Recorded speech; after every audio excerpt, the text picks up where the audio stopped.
Nagsimula kay Zhao Wudi na nagtrabaho bilang isang gwardya. Sa kanyang shift, nahuli siyang nagpapahinga. Ginising siya ng isa pang gwardya na si Malu at niyaya siyang kumain ng pagkain mula sa kasalang gaganapin sa loob. Ang kasal ay mukhang masyadong engrandi para sa maliit na bilang ng mga bisita sa napakalaking bulwagan. Natapos ang kanilang usapan nang huminto ang isang mamahaling sasakyan sa pasukan. Pinagmasdan ng mabuti ni Woody ang isang magandang babae na lumabas. Mag-isa siyang dumating, kasama lamang ang kanyang sekretarya. Ang babae ay si Xingyu, isang CEO na kilala sa kanyang malamig na personalidad. Upang matiyak ang kanyang tungkulin sa pamumuno, kailangan niyang mag-asawa. Habang nagpapatuloy ang paghahanda, ang kanyang sekretarya, si Linlin, ay nagmamadaling pumasok na may dalang nakababahalang balita. Ang groom ay tumakas. Mahinahon niyang inutusan si Linlin na humanap ng ibang lalaking handang pakasalan siya sa araw ding iyon. Dahil kailangang ituloy ang kasal. Sa isa pang silid, si Renzin, isang mayamang CEO, ay nasiyahan sa kanyang inumin. Siya ang nagpilit sa groom na tumakas. Ang kanyang tunay na layunin ay ang pakasalan si Xingyu mismo at sakupin ang kanyang kumpanya. Bumalik sa lobby, lumapit si Xingyu kay Woody. Hiniling niya sa kanya na pakasalan siya kaagad, na nag-aalok ng isang kontrata ng kasal. Si Woody, natigilan, tumanggi. Sinabi niya na ang kanyang kasal ay dapat magmula sa pag-ibig, hindi sa kontrata. Matapos ang kanyang pagtanggi, sumulong si Xingyu. Hindi nagtagal ay nakahanap si Linlin ng isa pang lalaking handang pakasalan siya sa ilalim ng kontrata. Bago magsimula ang seremonya, nagpakita si Renzin. Lumuhad siya, nag-alok ng singsing na diamante, at hiniling ang kamay niya. Malamig na tinanggihan siya ni Xingyu. Alam niya ang tunay na motibo nito at hindi niya hahayaang mahulog ang kumpanya sa mga kamay nito. Makalipas ang ilang sandali, bumalik si Linlin, ang kapalit na groom ay nawala. Si Xingyu ay naiwan sa kawalan ng pag-asa. Sa sandaling iyon, pumasok si Woody na nakaitim na suit. Pagkatapos ay tumayo sa harap ni na Xingyu at Renzin. Inabot niya kay Xingyu ang isang bridal bouquet at hiniling sa kanya na magpatuloy sa seremonya. Habang naglalakad sila patungo sa bulwagan, pumasok ang tiyuhin ni Xingyu. Pinagdudahan nila si Woody at kinwestiyon ang kanyang intensyon. Hiniling ni Zong na malaman kung paano siya nakilala ni Woody at kung bakit niya ito minahal. Natigilan si Xingyu, mahinahong sagot ni Woody. Nagsalita siya ng detalyado tungkol sa kanyang mga gawi at pang-araw-araw na buhay, na nagpapaliwanag ng kanyang paghanga sa kanya. Nagulat si Xingyu, nagtataka siya kung paano niya ito nalaman. Nakakabagabag ang katotohanan, matagal na siyang lihim na pinagmamasdan ni Woody, nagrento pa nga ng apartment sa tapat niya para panoorin siya nang hindi niya nalalaman. Pagkatapos ng kasal, bumalik sa dating buhay. Si Woody at Malu ay na-reassign na magbabantay sa opisina ni Xingyu. Isang umaga, nakatanggap si Xingyu ng ulat na nagnakaw si groom ng mahahalagang dokumento. Sinuri niya ang CCTV footage at inutusan ang kanyang security team na hulihin siya bago siya tumakas. Pinigil ng dalawang gwardya ang isang lalaki sa parking lot, ngunit hindi siya ito. Samantala, nagsagawa ng sariling paghahanap si Woody. Muli niyang nirepaso ang CCTV at natuklasan niyang nagtatago si groom sa loob ng isang itim na sasakyan. Nahuli siya ni Woody at dinala kay Xingyu. Nang makita niya ang nasugatan na ilong ni nito, tinanong ni Xingyu si Woody kung bakit niya ito sinaktan. Humingi ng tawad si groom at ipinahayag na sinunod niya ang utos ni Rinshin. Hinuli ni Rinshin ang kanyang nakababatang kapatid na babae upang pilitin siyang ipagkanulo. Pagkatapos ng trabaho, inimbitahan ni Xingyu si Woody na manirahan sa kanyang apartment. Nag-alinlangan si Woody, sinabing ang kanilang kasal ay contractual lamang, ngunit iginiit ni Xingyu. Ang kanyang dalawang tiyuhin ay nagpadala ng mga espiya upang bantayan siya sa bahay, at gusto niyang patahimikin ang kanilang mga pagdududa. Sa apartment, ipinaliwanag ni Xingyu ang higit pang mga patakaran para sa kanilang kontrata. Sinabi niya kay Woody na kumilos ng nakakumbinsi upang ang kanyang mga tiyuhin ay tumigil sa pagtatanong sa kanilang relasyon. Pagkatapos ay tinukso siya ni Woody, na nagsasabing ang isang asawa ay dapat magluto para sa kanyang gutom na asawa. Malamig na sagot ni Xingyu na hindi siya nagluto at hindi naghanda ng pagkain para sa sinuman. Tumunog ang doorbell. Isang driver ang naghatid ng malaking order ng pagkain para kay Xingyu. Tumanggi siyang magbahagi, ngunit pilyong tinulungan ni Woody ang kanyang sarili. Sa kabilang kalye, matamang nagmamatsyag ang isang especially iyan na inupahan ng mga tiyuhin ni Xingyu. Nang makitang kumakain ang mag-asawa, nagalit siya, kumbinsido na sila ay nagiging masyadong malapit. Kinabukasan, napansin ni Woody ang isang sweet na dalaga na nagngangalang Maling. Ipinakilala siya ni Malu bilang kanyang nakababatang kapatid at hiniling kay Woody na tulungan siyang makakuha ng trabaho sa kumpanya ni Xingyu. Naakit sa kanya, pumayag si Woody. Nang maglaon, kinakabahan niyang binanggit si Maling kay Xingyu, na nagsabing nagpakita siya ng potensyal sa kanyang pakikipanayam. Nagseselo si Xingyu habang sinusuri niyang muli ang file ni Maling at pinag-aralan ang kanyang larawan, na napansin kung paano siya pinuri ni Woody. Nang gabing iyon, sinundan si Xingyu ng isang lalaking may masamang intensyon. Bago pa siya makakilos, hamarang si Woody at pinigilan siya. Ang hindi alam ni Xingyu ay naramdaman ni Woody ang panganib ng mas maaga. Sinubukan niya itong tawagan, ngunit hindi niya pinansin ang tawag. Pinili niyang manatiling nakatago sa likod ng isang kotse, ayaw niyang malaman nito na lihim siyang sinusundan niya. Nang sumunod na araw, nakipag-usap si Malo kay Woody tungkol sa isang nakatakas na website sa pagsubaybay. Itinuro niya ang nangungunang wanted na kriminal, si Tong Ming, at nagbiro na ang paghuli sa kanya ay magpapayaman sa kanya. Hindi nagpakita ng interes si Woody at bumalik sa pagtulog. Nang maglaon, hinarap ni Xingyu si Woody noong nakaraang gabi.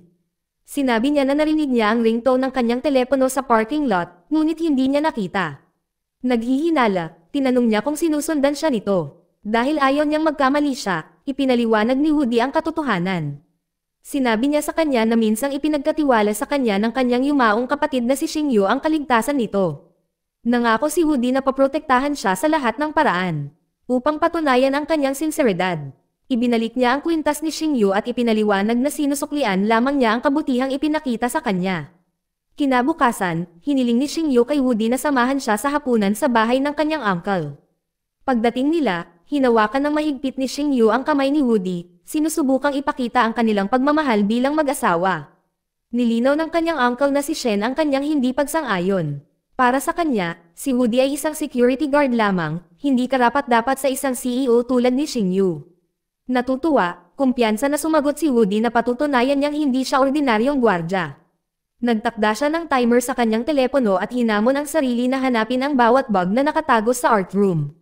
Gamit ang kanyang pagsasanay sa militar, mabilis niyang natuklasan ang lahat ng mga aparato sa oras. Nagulat si Uncle Sheng na pagtantong minamaliit niya ang mga kakayahan ni Woody. Sa pagbabalik, lumaki ang pagkamausisan ni Xingyu. Sinubukan niya si Woody sa pamamagitan ng pagtatanong sa kanya na hulaan ang kanyang lipstick shade. Saktong pinangalanan niya ang bawat isa at pagkatapos ay tinukso siya, tinanong kung ang premyo ay isang halik. Si Xingyu ay nahuli at natarante sa kanyang katapangan. Kinabukasan, nahuli sina Woody at Maling sa opisina. Biglang nawala ng kuryente. Nakarinig sila ng mga ingay sa data storage room at nagpunta upang suriin. Sa parehong oras, sinubukan ni Woody at Malo na pumasok sa gusali, ngunit tinambangan sila ng isang stun device. Sa loob ng data room, isang figure ang nawala ng malay kay Maling at tinutukan ng sandata. Sa kanyang pagkabigla, ang pumasok ay si Linlin. Inihayag ni Linlin ang kanyang pagkakanulo at humingi ng access sa data ng kumpanya, na kumikilos sa ilalim ng mga utos ni Renshin. Si Woody ay lumitaw sa oras. Nagkunwari lang siyang na-knockout kanina para linlangin si Linlan. Gamit ang sariling stun device, mabilis niya itong pinasuko. Inamin din niya na sinasadya niyang hindi pinaga na ang CCTV system, alam niyang nanonood si Renshin sa mga kamera. Nang matapos ang kaguluhan, nakatanggap si Woody ng tawag sa telepono. Alam nang tumatawag ang tunay niyang pagkatao at sinabihan siyang pumunta sa isang bar. Sa parehong oras, nakatanggap din si Xingyu ng mensahe na humahantong sa kanya doon. Nang dumating si Woody, nagulat siya nang makitang ang tumatawag ay isang babaeng nagngangalang Ali. Habang sinusubukan niyang alamin kung sino siya, may inilagay siya sa kanyang inumin. Mabilis na nagkaroon ng bisa ang gamot kaya nahihilo siya. Habang tinutokso siya ni Ali at pinalinaw ang pagkahumaling sa kanya. Bago pa siya makalayo, dumating na si Xingyu. Agad niyang hinayla si Woody palayo. Ayaw niyang makalapit sa kanya ang ibang babae. Pagbalik sa apartment, pinilit ni Woody na manatiling matatag mula sa inuming ipinagbabawal na gamot. Noong mga araw niya, halos halikan niya si Xingyu. Para pigilan ang sarili, hinampas niya ang sariling ulo hanggang sa mawalan siya ng malay. Naiirita si Xingyu sa kanyang inasal dahil hindi niya iisipin ang halik. Kinaumagahan, nagising si Woody na kinakabahan, hindi sigurado kung may nagawa ba siyang mali. Si Xingyu, na naiinis pa rin, ay tiniyak sa kanya na walang nangyari. Sa kabila ng kanyang mahinahong tono, nanatili siyang nag-aalala para kay Renshin, alam niyang hindi siya susuko sa pagsisikap na kunin ang kanyang kumpanya. Kinalaunan sa araw na iyon, hiniling ni Xingyu kay Woody na samahan siya sa isang mahalagang piging. Pagdating nila, pilya niyang sinabihan siya na maghanap ng sarili niyang daan sa loob. Sa bulwagan, nakatuon siya sa paglalahad ng panukala ng pakikipagtulungan ng kanyang kumpanya sa isang senior executive. Ipinaliwanag niya na naghanda siya ng backup na plano para palitan ang ninakaw ni Renshin. Naputol ang kanilang pagkikita nang may dumating na isang nag-aaklas na babae. Sa sorpresa ng lahat, siya ay isang lubos na hinahangad na mamumuhunan. Ang mas nakakagulat, tuwang-tuwa siyang makita si Woody. Niyakap siya ng babae sa harap ng mga bisita. Natigilan si Woody. Minsan na siyang nagsilbi bilang personal bodyguard niya. Si Xingyu, na inis sa sobrang higpit ng pagkakapit sa kanya ng babae, ay lumabas ng bulwagan. Hinabol siya ni Woody. Sa elevator, ipinaliwanag niya ang katotohanan tungkol sa nakaraan. Samantala, nilapitan ng senior executive si Xingyu sa lobby. Sinabi niya sa kanya na ang babae ay pumayag siyang mamuhunan sa kanyang proyekto. Si Xingyu ay umalis sa gusali ng may matinding damdamin. Binati siya ni Woody sa pag-secure sa investor. Upang magdiwang, inimbitahan ni Xingyu si Woody para uminom. Si Renshin, nabigo sa kanilang pagiging malapit, ay inutusan ang kanyang mga tauhan na agad na nakawin ang data ng kumpanya ni Xingyu. Sa isang marangyang restaurant, si Xingyu, na maganda pa rin ang mood, ay tinukso si Woody. Hinawakan niya ang mukha nito at tinanong kung sino ang mas maganda, siya ba o ang babae. Natigilan si Woody, isang alaala ng kanyang pangako kay Xingchun ang lumitaw. Tumigas ang ekspresyon niya. Sinabi niya kay Xingyu na huwag magtanong ng mga ganoong katanungan. Na ipinaalala sa kanya na ang kanilang kasal ay isang kontrata lamang. Biglang tumunog ang phone ni Xingyu, isang warning na may nanghahak sa data ng kumpanya. Sina Xingyu at Woody ay nagmamadaling bumalik sa opisina. Sa server room, maingat na naghanap si Woody at nakakita ng flash drive na itinanam ni Linlin noong nakaraang araw. Ito ay ginamit upang makalusot sa system. Sa ibang lugar, nakatanggap si Renshin ng balita na nabigo ang kanyang plano. Galit na galit, inutusan niya ang kanyang sekretarya na ilagay ang pangalan ni Woody sa isang online fugitive list na nag-aalok ng malaking gantimpala sa sino mang mag-alis sa kanya. Kinabukasan, laking gulat ni Malo nang makitang nakalista ang pangalan ni Woody online bilang isang wanted na lalaki. Nagmadali siyang sabihin kay Woody. Ngunit nanatiling kalmado at walang pakialam si Woody, piniling ipagpatuloy ang kanyang pagtulog. Nang gabing iyon, muling nagpakita si Ali, ang babaeng taga-bar. Binyantaan niya si Woody at inatake gamit ang isang nakatagong sandata, ngunit iniwasan niya ang bawat welgan ng madali. Sa gulat ni Woody, tila nasiyahan si Ali. Inamin niya na ang layunin niya ay subukan ang kanyang lakas dahil kasama rin siya sa listahan ng mga hinahanap at hinahabol ng marami. Hindi nagtagal pagkaalis niya, dumating ang ilang sasakyan at lumundag ang mga armadong lalaki para hulihin si Woody. Matindi niyang nilabanan ang mga ito hanggang sa dumating si Malo para tumulong. Magkasama nilang itinaboy ang mga umaatake. Sa labanan, nasugatan si Malo, ngunit ginamat pa rin niya ang kanyang sugat at binalaan si Woody na tumaas ang bounty sa kanyang ulo. Ang kanyang pangalan ay umakyat ng mas mataas sa mga pag-anti na ranggo. Na nagpapaliwanag kung bakit napakaraming estranghero ang humahabol sa kanya. Nanatiling tuliro si Woody, hindi sigurado kung sino talaga ang nasa likod ng mga pag-atake. Samantala, nagtalo ang dalawang tiyuhin ni Xingyu sa kanyang pamumuno. Nadismaya sila dahil tinanggihan niya ang isang acquisition deal para protektahan ang isang mas maliit na proyekto. Nagsimulang magplano si Zong na humingi ng suporta kay Renshin sa susunod na pulong ng lupon. Nang sumunod na araw, nakilala ni Renshin si Nayenshi sa isang pantalan. Nagpakalat siya ng mga kasinungalingan tungkol sa kasal ni Woody at nakumbinsi si Nayenshi na magalit kay Xingyu. Nagkukunwaring tumulong. Hinikayat niya si Nayenshi na lumapit kay Woody, alam niyang tila naaakit ito sa kanya. Nang maglaon, binisita ni Nayenshi ang kumpanya ni Xingyu at sadyang ipinakilala si Lin bilang kanyang business liaison. Mula noon, napilitan si Xingyu na makipagtulungan sa kanya. Tuwang-tuwa si Lin, nasabik na makalapit sa kanya, habang si Xingyu naman ay nagparaya para lamang sa kanyang kumpanya. Humingi ng tawad si Lin sa pag-abandona niya sa araw ng kanilang kasal. Humingi siya ng tawad at iminungkahi na itatagman lang nila ang kanilang pagkakaibigan bilang mga kasosyo sa negosyo. Alam kung gaano kritikal ang proyekto. Nangako siyang tutulong. Nag-alok pa siya ng mga pastry na ipinadala ni Nayenshi. Nag-alinlangan si Xingyu, napansin na alam ni Lin na allergy siya sa mga itlog. Gayunpaman, kumain siya ng isa bilang pasasalamat sa regalo. Ilang saglit pa, muntik na siyang matamba habang papalabas ng kwarto. Kahit na gusto niyang naroon si Woody, si Lin ang nagdala sa kanya sa hospital. Nang magising si Xingyu, bumuti ang pakiramdam niya nang makita si Lin sa tabi ng kanyang kama. Humingi siya ng paumanhin, na sinasabing nakalimutan niya ang tungkol sa kanyang allergy. Hiniling niya sa kanya na magsimulang muli sa kanya at ipinaliwanag na siya ay tumakbo mula sa kanilang kasal dahil pinagbantaan siya ni Renshin. Ang kanyang nakababatang kapatid na babae ay na-hostage, na naiwan sa kanya na walang pagpipilian. Nagalit si Xingyu sa kanyang paliwanag. Pagkatapos ay dumating si Woody na may dalang pagkain, na nagpapakita ng tunay na pangangalaga at ginhawa. Sa pagmamasid sa kanilang closeness, si Lin ay hindi mapakali at nagdahilan. Pagkaalis niya, pinagalitan ni Xingyu si Woody. Ipinaalala niya sa kanya na ang kanyang kaligtasan ay kanyang responsibilidad at binalaan siya na huwag nang mabaigo muli. Samantala, nakatanggap si Lin ng video ng kanyang kapatid na bihag pa rin ni Renshin. Dahil sa pagkataranta, tinawagan niya si Renshin para humingi ng paumanhin dahil sa pagkabigo sa kanyang misyon. Desperado siyang iligtas ang kanyang kapatid, humingi siya ng isa pang pagkakataon. Kinabukasan, nakilala ni Woody si Lin sa harap ng opisina. Tinuya siya ni Lin at pinagbintangan na may relasyon siya kay Maling. Ibinasura ni Woody ang pang-iinsulto, alam niyang walang kapantay si Lin para sa kanya. Sa isang pulong, hiniling ni Lin ang mga tauhan ni Xingyu na lumabas para makausap niya itong mag-isa. Sinabi niya na si Woody ay nakitang may kasamang ibang babae at sinubukan siyang paniwalaan sa pamamagitan ng pangako ng katapatan. Tiniyak pa niya sa kanya na ang kanyang proyekto kasama si Nayan Shi ay magtatagumpay siya sa tulong nito.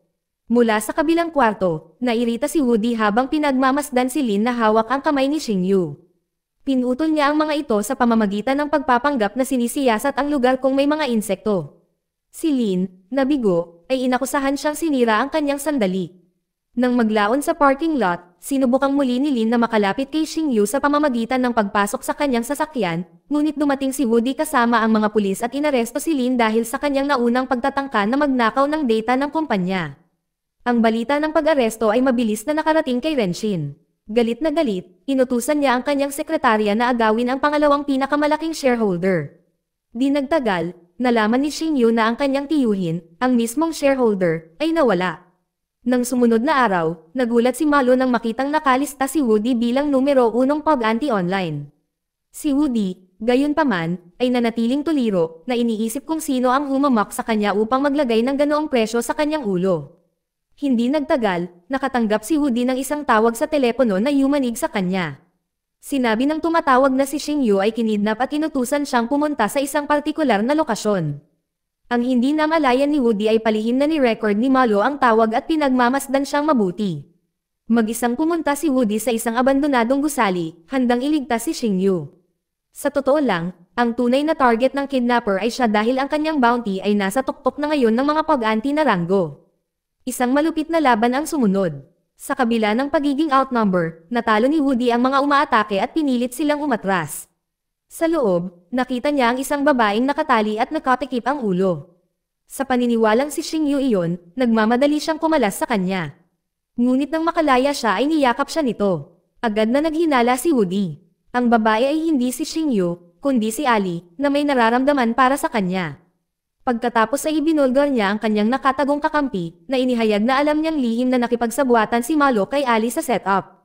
Lalong lumaki ang galit ni Woody nang magpadala si Malo ng litrato niya na nakayakap kay Ali kay Xingyu.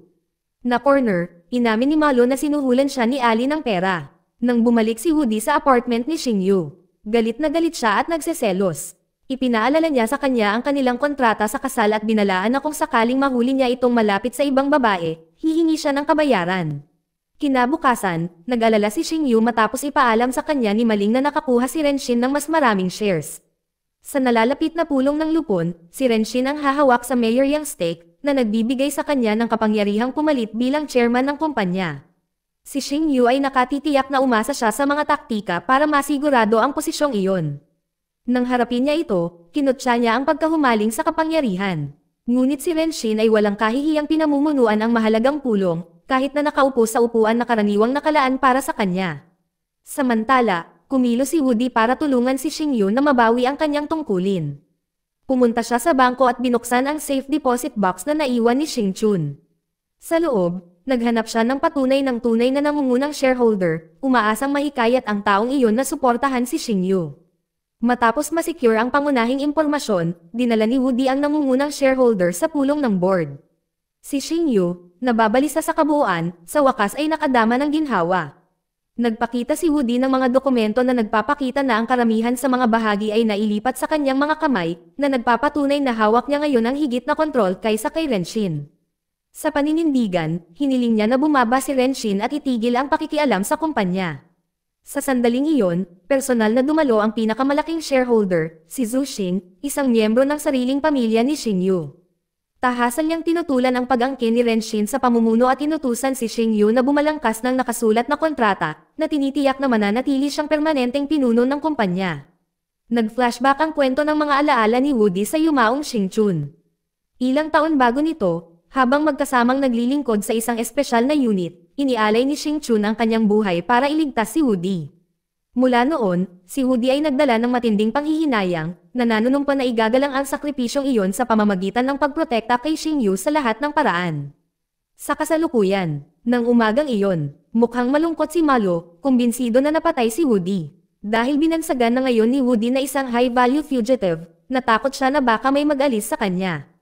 Sa kanyang pagkabigla, biglang sumulpat si Woody, nalilito nang makita ang sarili niyang larawan na ginagamit bilang pagpupugay sa umaga. Masayang-masaya si Malo, inaamin niyang nag-aalala siya sa tuwing nawawala si Woody nang walang babala. Sinabi sa kanya ni Woody na huwag mag-alala at ibinunyag na siya nga si Songming, ang numero 1 takas. Natigilan si Malo. Si Songming ay matagal nang itinuring na pinakamapanganib na wanted na lalaki na laging hindi alam kung nasaan siya.